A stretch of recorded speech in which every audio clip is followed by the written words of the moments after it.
The most important thing about this meditation class is really the fact that we make it palpable.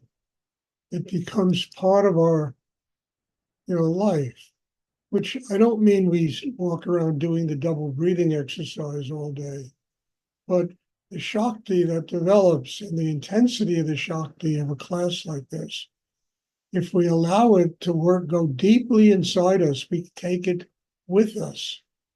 And it begins to serve us consciously as we live through the day. And it transforms one's inner life, from dwelling on all that chaos and insecurity that goes on inside to opening one's heart and recognizing the wonderment of life. Life is more than what we read in the media. All this terrible crap is going on in the world. I mean, there's simple things that we really are in touch with every day that express our connection with higher energy in the universe. The things we touch, the taste, we smell, we hear, the music we listen to, all of it, you understand? If we're open inside, it gives us an extraordinary taste of how God's energy manifests in the world on a very high level. But it's all dependent on how deeply we open inside. So this class is not about the class has a lot of energy. I mean, everybody after the class sits very quiet. The energy is really extraordinary, but it's what you take with you that really matters. I always said that the real test of an ashram are not the people who live in the ashram, it's the people that leave and what they take with them when they leave. If they leave angry, if they leave, pissed off at everybody, understand? I mean, somewhere they failed and the ashram has failed. So it's not a class. This class is very powerful. And it really centers people, and people get quiet inside, and the mind stops. It's what happens in an hour, 2 hours from now. What you take with you, how much of this class you can use to develop your consciousness inside. And that determines whether or not the class is working. How many visions you just saw, and how many, specks of light and auras and om sounds you heard. And, all of that is part of the class. But do you take it with you so that when you are eating, you taste your food? When you're watching a movie or whatever you do during the day, you're doing it consciously. And its very existence in your life teaches you that you are connected to the sacred as manifesting in the world. It takes a strong person to do what I'm talking about. And that's why the energy of this meditation is so deep and strong. Because we don't cross the bridge into life and bring with us what we learn in these classes. And why the classes are a waste of time, And they shouldn't be a waste of time, because my God, what energy. What a kind of power comes, and consciousness comes, quiet comes.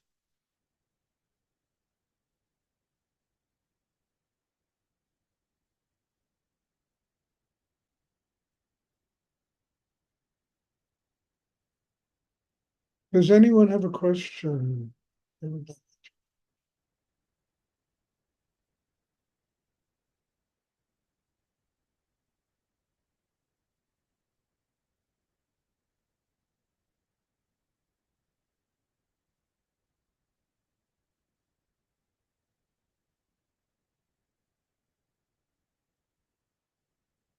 I hope it's clear what I'm talking about.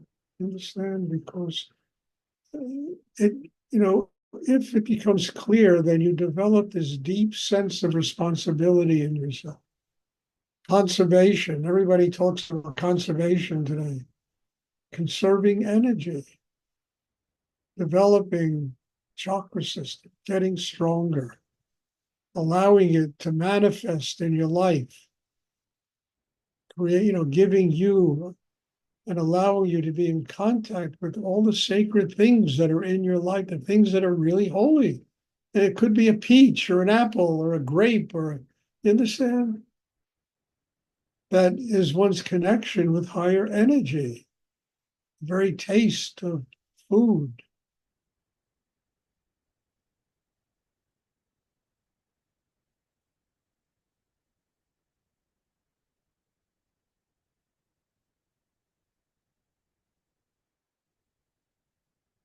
Does anyone have a question?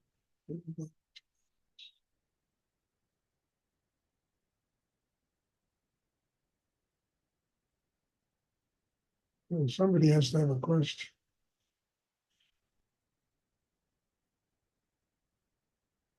Stuart, I have a question. Yes, Bob. We'll get to you next, Josh. Yes.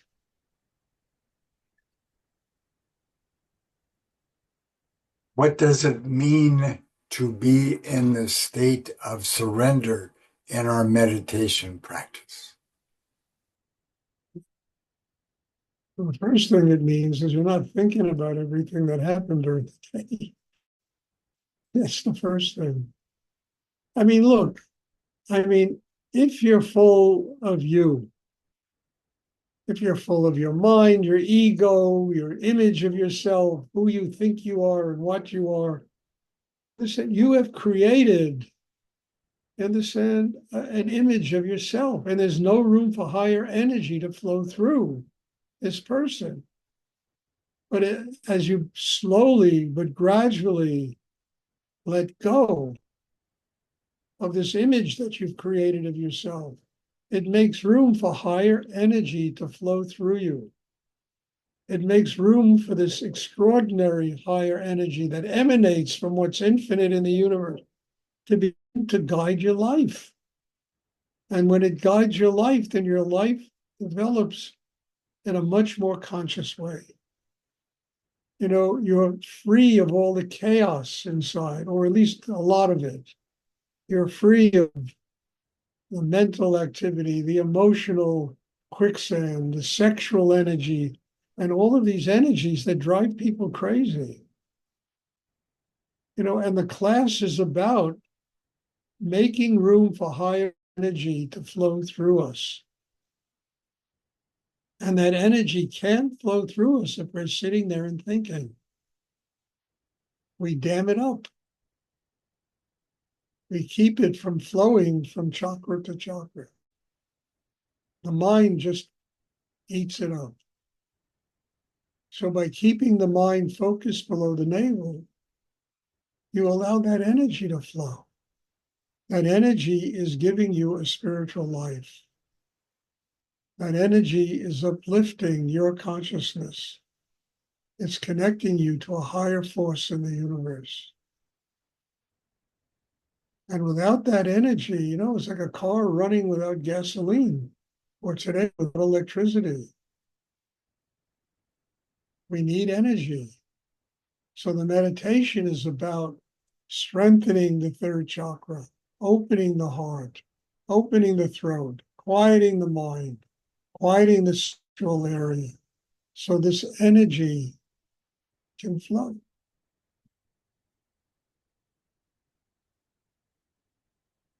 And in order to quiet these things, you have to truly let go. You have to let go of habits, of things you've created in yourself that block up the flow of energy. It's like trying to take a shower when the pipes in the house are all clogged up. Nothing flows. Can't get clean. There's no water. Well, same thing. If your chakra system's all clogged up, the spirit doesn't flow through you. And the class is about letting go. Surrender. is just another word for letting go of everything that's killing us to make room for life.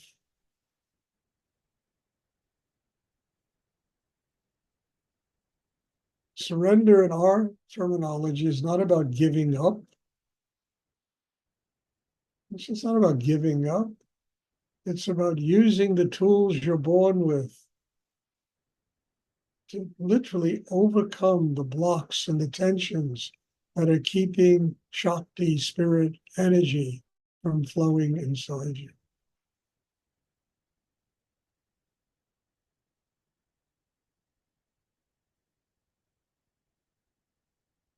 And in my life, I've never come across a better way to do this than this meditation.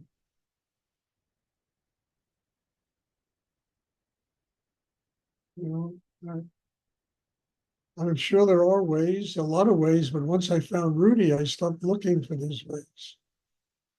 I was just so grateful to have found something that can truly allow me to live in this world with a certain and relative kind of peace, of quiet inside myself, with more consciousness.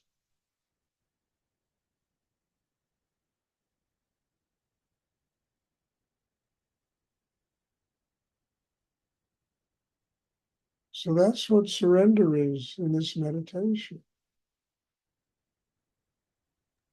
Thank you, Stuart. You're welcome. It's a pathway to enlightenment, you know? It's a pathway to being a happy person. Developing two levels, our humanity and our connection with spirit. And these two things are interactive.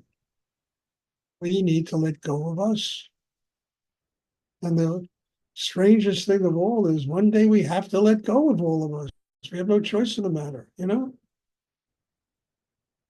So in this meditation, we are gradually learning how to free ourselves from the one person that's keeping us from being connected to God, and that's ourselves.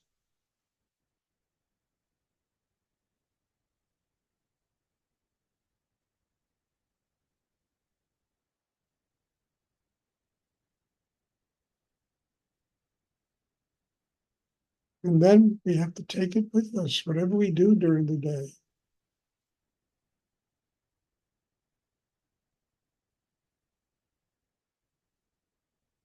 I mean, I ask you and plead with you, don't try to analyze the energy in this meditation, because you'll make yourself crazy. I've been doing this for really longer than just about anybody here, and I don't understand it. I gave up trying to figure it out, 40 years ago. It works. What do I need to understand? It works. How do you understand God? God works in this.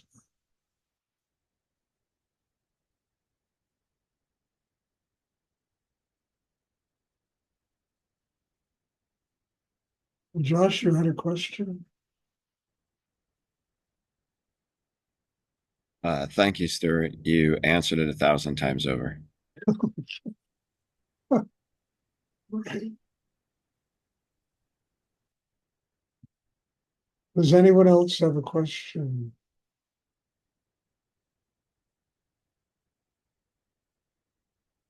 And we're all worth it. We are worth doing this.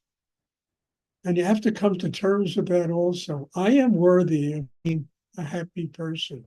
I am worthy of finding the humor in every situation, however, no matter how tragic it is. I remember, after I was in that plane crash with Rudy, I was standing in the dining room of Rudy's, ashram, and Rudy had just passed on, and it's a big tragedy. And I just was standing with somebody. It was so heavy, I just cracked a joke. And somebody came up to me and said, I studied with you because you went through this drama and you're standing there smiling. He said, I couldn't believe my eyes that you were actually smiling. Your heart was open. No situation warrants us to get crazy inside. We just have to be strong enough to transform it into something light. We see the benefits of whatever it is.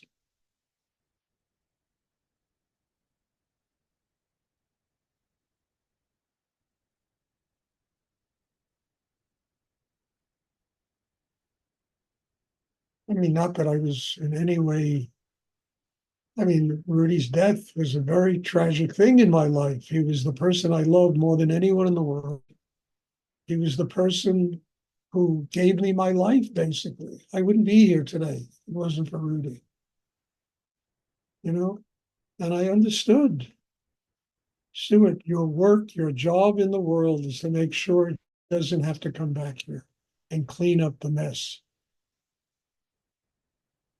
You know, and I thanked him for allowing me to be with him the last moment of his life.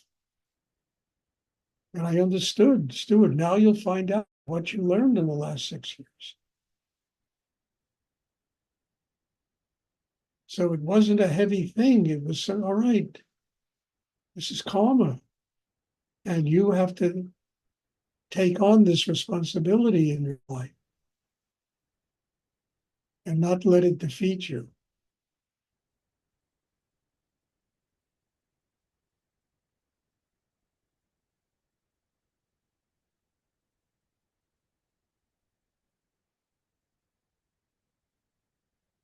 I mean, you know, I've lived a very strange and interesting life.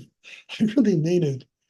I've been through at least 150 things that should have told me, hey, just lock yourself somewhere, be miserable. You know, this world is a crazy place. Every single one of them made me do something to grow inside. Made me do something to say, no, I have to learn from this to move on, grow in my life.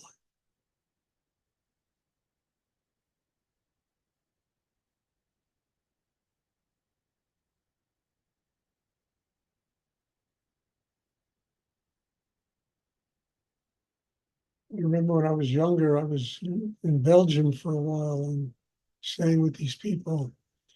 And I left and I was on my way to Rome. And I got to Rome, I hitchhiked. I used to hitchhike all over Europe. And I got to Rome and I started to laugh. They said, you know, the language is different, the food is different, what clothing people wear is different. The only thing that hasn't changed, Stuart, is you. You're still crazy. You have to change. I mean, this years before I met Rudy, I said this to myself. You have to change. The food, the language, the people, they look different from blonde to dark to the, you know. And so the only thing that hasn't changed is you. You're still nuts. How do you change? And I didn't find out how to change until I met Rudy. And boy, was that a difficult period, I'll tell you.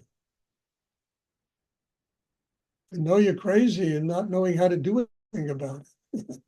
I tried therapists, gave it up. Tried this, I gave it up. And, you know, and then I met Rudy.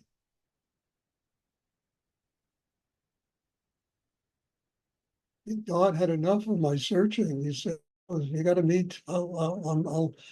It's time. You know, it's time for you to meet the person who can do this for you."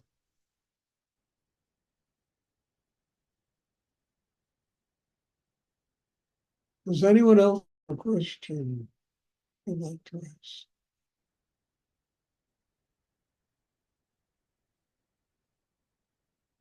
Okay, if there are no more questions, there'll be a meditation tomorrow evening.